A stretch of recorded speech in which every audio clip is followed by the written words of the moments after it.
Michael Carter stared at the email on his phone for several seconds.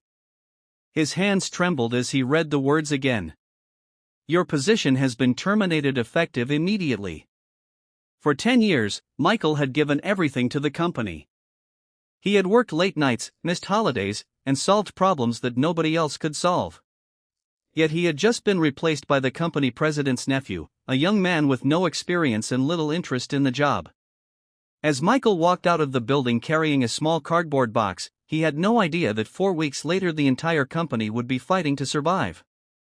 What happened next changed the lives of everyone involved. Before we continue, please take a moment to like this video, subscribe to the channel, and leave a comment telling us where you're watching from. Your support helps us share more stories about kindness, hope, and the incredible strength of ordinary people. Michael was 42 years old and the father of an 8-year-old daughter named Emma. Ever since his wife had passed away 3 years earlier, Emma had become the center of his world. Every morning, he woke up early to prepare breakfast. Every evening, he helped her with homework before making dinner. Life was not easy, but Michael never complained. The technology company where he worked had once felt like a second home. He knew everyone's name, remembered birthdays, and always stayed late to help coworkers who needed assistance. When the company president announced that his nephew, Brian, would become the new operations manager, everyone was surprised. Brian was only 26 years old. He had never managed a team before, but he arrived wearing expensive suits and acting as though he already knew everything. Michael tried to be kind to him. On Brian's first day, Michael spent hours explaining how the systems worked. He shared important files, introduced him to employees, and patiently answered his questions. Brian barely looked up from his phone. "Thanks," he said. "I think I'll figure things out myself." A week later, Brian called Michael into his office. "We're making changes around here," Brian announced proudly. "The company needs fresh ideas." Michael nodded politely. Then Brian smiled.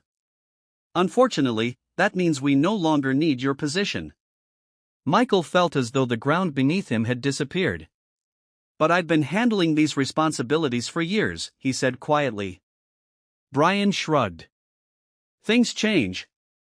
That afternoon, Michael packed his belongings and walked out of the building.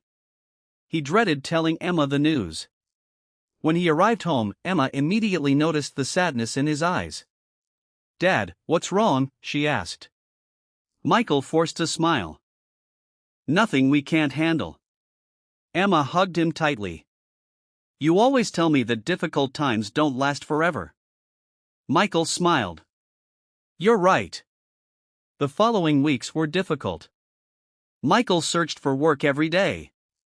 He sent applications, attended interviews, and tried not to lose hope. Meanwhile, things inside the company were quickly becoming chaotic. Brian ignored experienced employees and made decisions without listening to anyone. He canceled important projects because he thought they were unnecessary. He dismissed people's concerns and spent more time decorating his office than learning how the business actually operated. Customers began leaving. Deadlines were missed.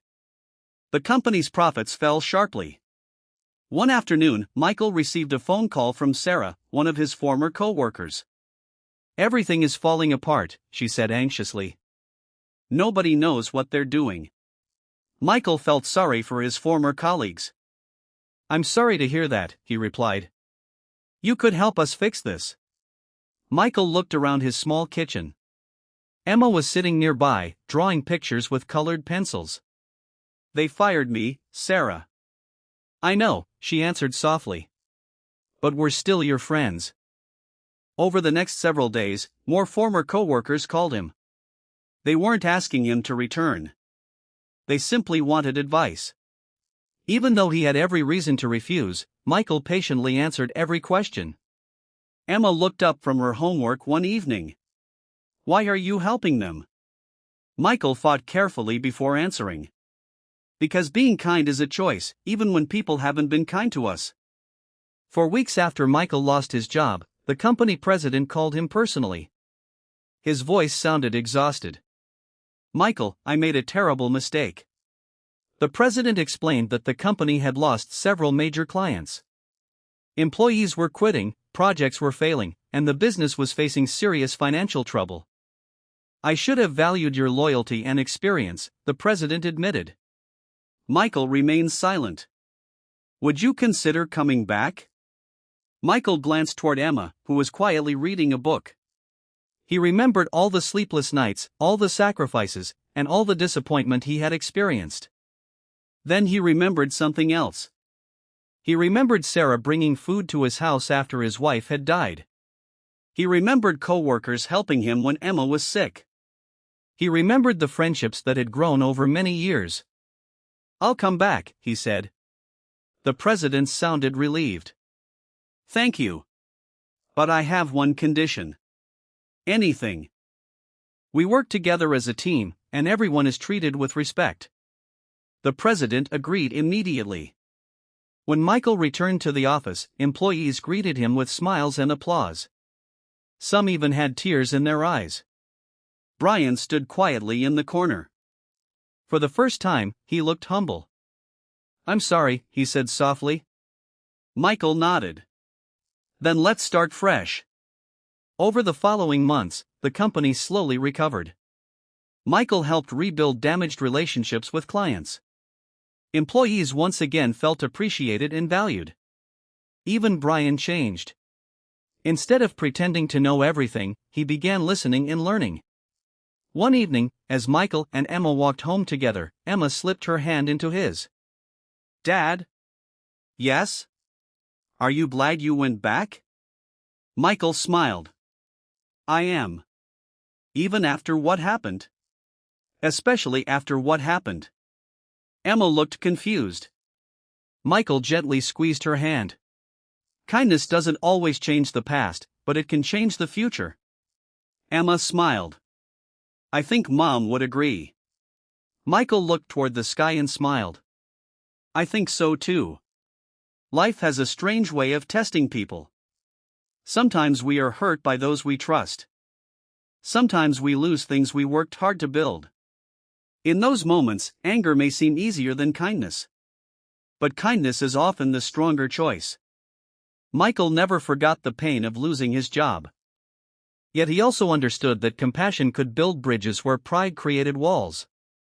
His story reminds us that titles, money, and power can disappear in an instant, but kindness has a value that lasts forever. If this story touched your heart, remember to share kindness whenever you can. A kind word, a helping hand, or a moment of understanding may change someone's life in ways you cannot imagine. And sometimes, the people who need kindness the most are the ones who least deserve it.